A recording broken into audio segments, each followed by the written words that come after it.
Hi everyone, welcome back to my channel. In today's video, we're going to be talking about why we never have to worry about anything. And this can be applied to many different scenarios in our life. And I'm going to use real life examples that I have encountered with people that I work with that tends to cause worry and or anxiety and or some sort of feeling that of being at a crossroads, not knowing what to do. Why is this happening for me this way? Why does this feel so challenging? Why is this happening again? What should I be doing? When it feels like things are not working in your favor, when it feels like life is against you, this is what we're going to be talking about today, because the reality is Creator, God, Source Energy does not make any mistakes. I have come to realize that nothing is out of placement. Everything is exactly as it should be. Even the most challenging of things wouldn't be there if it wasn't meant to be there. So it turns out that coming to this school called Earth is not necessarily the easiest of classes, depending on what lessons you have chosen to experience in this lifetime. Some of us are here to just go through kindergarten and like fully enjoy life with a secure attachment style. And some of us have decided to get a PhD in anxious attachment style and or negative core beliefs, which means there's a little bit more work that we have to do. And the lessons come in fast and furious, and they feel very overwhelming, and they feel unfair. Life feels unfair. Life feels shitty. And this is what we're going to be talking about today with me, Anna Morfides from Many Heroes Counseling, dedicating this channel to YouTube, podcast, in order for us to live our best life, because I was someone who went from a state of suffering to a state of thriving. I was someone that at 38 years of age, I would be literally down on my knees, wanting to not even do this anymore, thinking like, why is this happening to me? Why am I here?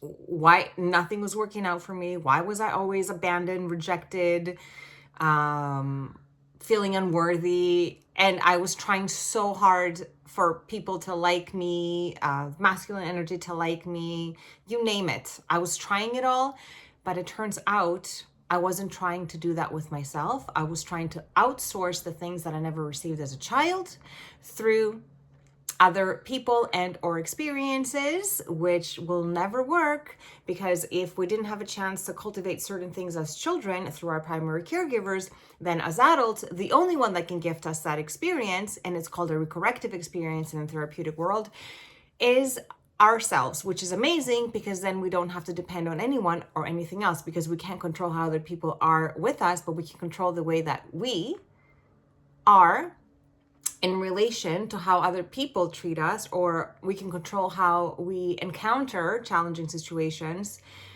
crossroads. Like, it is all up to us as adults. So I very much often use this map of consciousness. And if you take a look, even at the level of acceptance, so the map of consciousness measures in the increment of hertz, or the, it's not called an increment. What is it called? Currency. No, that's not even the right word. It measures it in hertz, right? Energy, because energy is everything and everything is energy. Like, our thoughts have energy, our emotions have energy. We are molecules that have energy. Our body produces mitochondria, which produces energy to run all of like the things in our body, such as blood circulation, our digestion. Like, everything is energy. And laws of energy are very simple. Like attracts like. Input equals output. What you put in is what you get out. It's very simple. Physics, quantum physics, chemistry, organic chemistry, they all point to the same thing.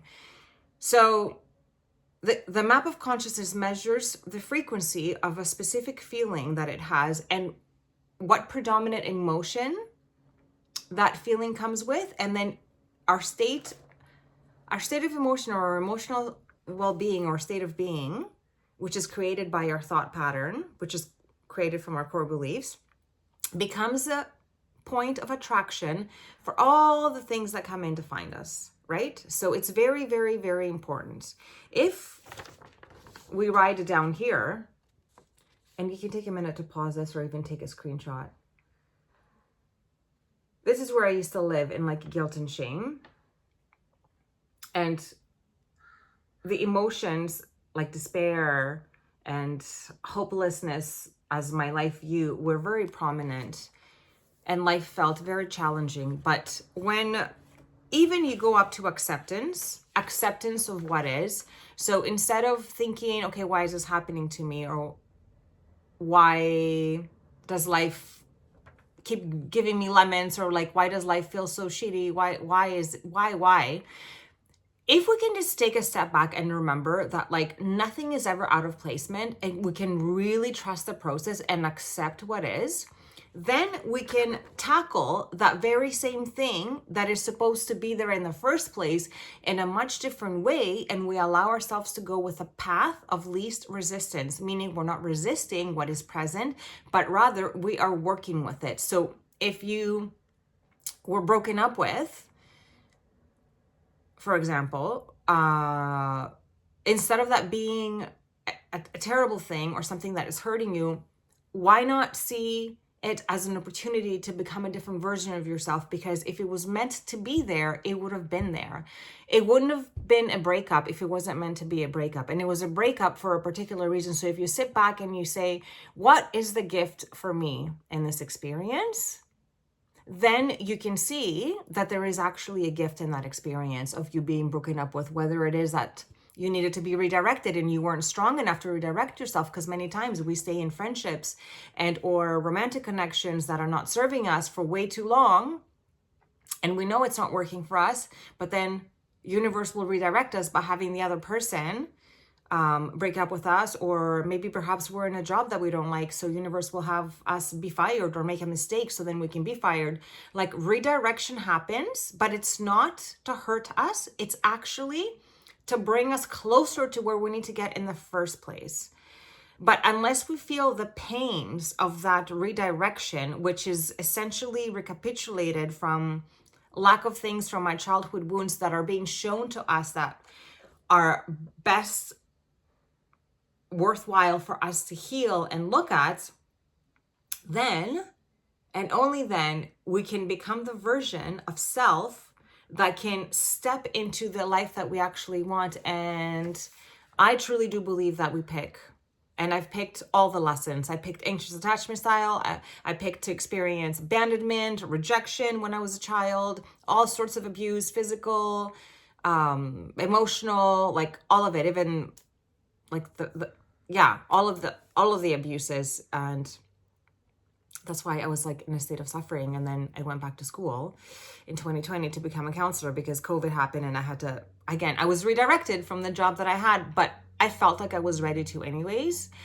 And then I was forced to like look at everything and see, why did I operate the way that I did? And it all comes down to embracing all of the things that feel like they're not working in a different light, and look at it from a different perspective and ask the question, why is this happening to me? As opposed to, you ask the question, why is this happening for me instead of to me? Because everything is always happening for us. That breakup would 1,000% lead you to someone that is more serving for what you want to experience. Or maybe it was like the thing that propelled you to increase your self-worth or your self-confidence or change your self-concept or create boundaries. There is a gift from that experience.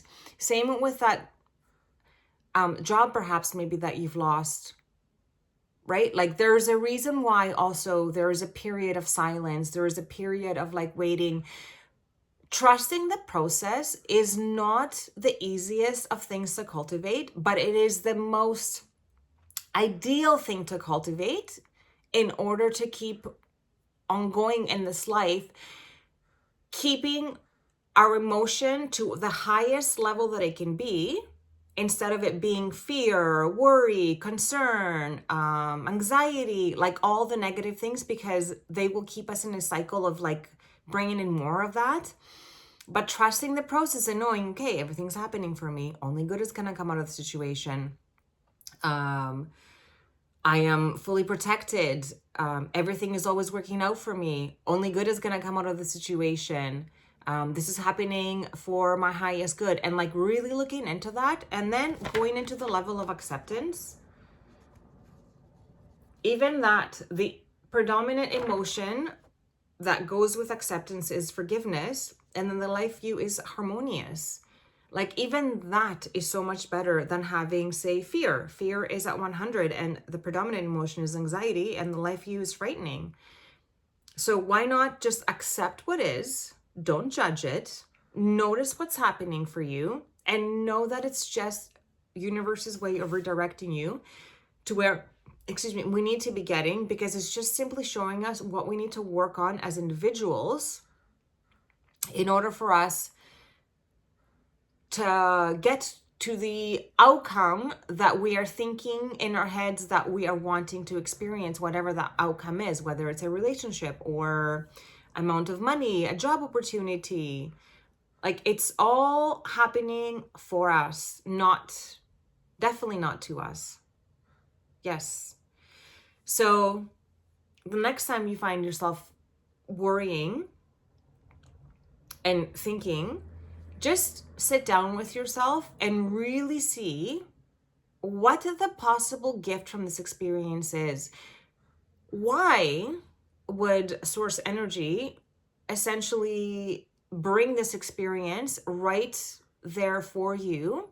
Because if it wasn't meant to be there for you, for me, for all of us, then we would have never have had, we wouldn't have that catalyst that we need in order for us to become the version of self that will be able to align with the life that we are wanting to have, whether it is a particular relationship or a job or an amount of money, whatever it is that we want to have. There's actually like a really good book. It's called A Man's Search for Meaning. And it's written by a Holocaust survivor. He is a doctor. I have it right there in the back somewhere. I don't see it. I wanted to see his name. I'm also looking at my pile of books over here. It's all about his mindset that he had to develop during the Holocaust to essentially search for meaning in all the hardships that he was experiencing during the Holocaust. And while he's describing the poor thing, what he had to go through, and the fact that he still remained grateful each and every single day, which he swears this is why it like kept him alive, and to come through the other side, like he was literally searching for meaning of why he was experiencing this terrible, terrible, terrible experience. And like, if you can have a mindset that is so elevated and so like elevated, aware, that's like really, what's the word? Yeah, elevated. Like that's a very sophisticated way of thinking. Instead of feeling like a victim, that there is an opportunity here for him to become something bigger than that actual terrible event. And he did, he conquered it. He found the meaning and he was able to find the gems out of that experience, which I can imagine how hard it can be. Yeah, but I guess all of us can do that. We can all search for meaning in any of the circumstances that we find ourselves in, because it's very easy to fall into the trap of life, because our predominant emotions are fear, anger, disgust, sadness, and joy. So the probability that all day, every day, our thoughts are going to produce emotions that land in these four, which like the negative ones, quote unquote negative, fear, anger, disgust, and sadness over joy are highly most likely. So we're actually kind of wired to be below the line in the first place. So then there's nothing wrong with us.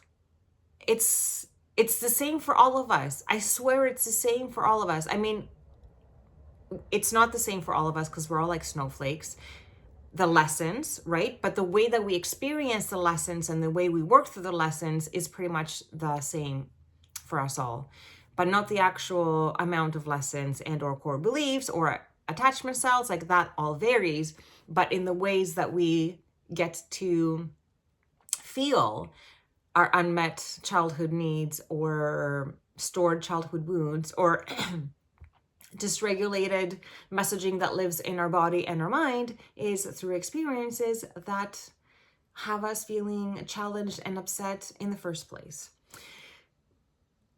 Thank you so much for tuning in with me. I'm gonna leave this video today short and sweet. If you have any questions about it, or if there's something that has been coming up for you that is, you know, picking at you or tickling your feathers or making you feel a certain type of way. I mean, I always feel certain type of ways, even after all the work that I've done.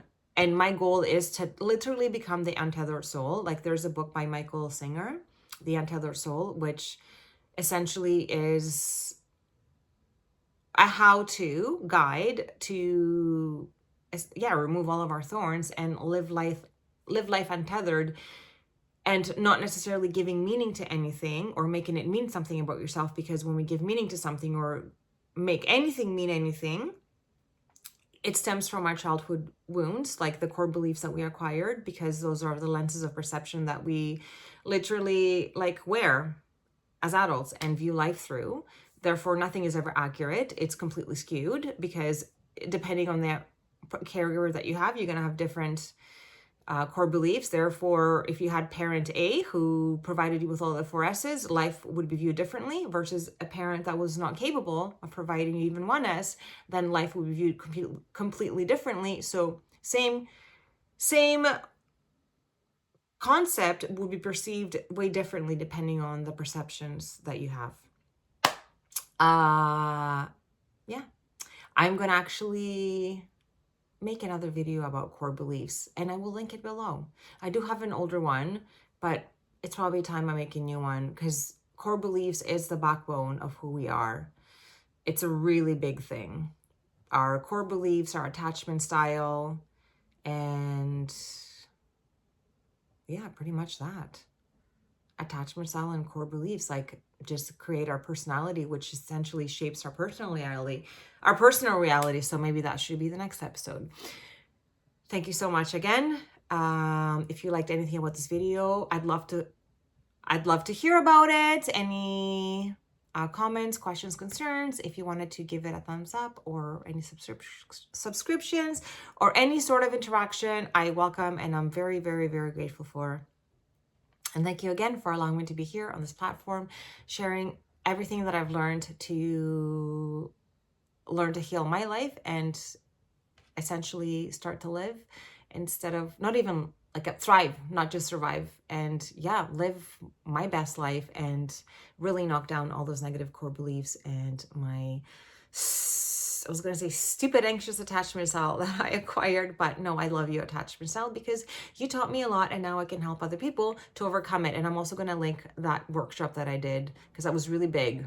Heal your attachment style and essentially, yeah, absolutely heal your life. Okay, with so much love and gratitude, I'll see you next time.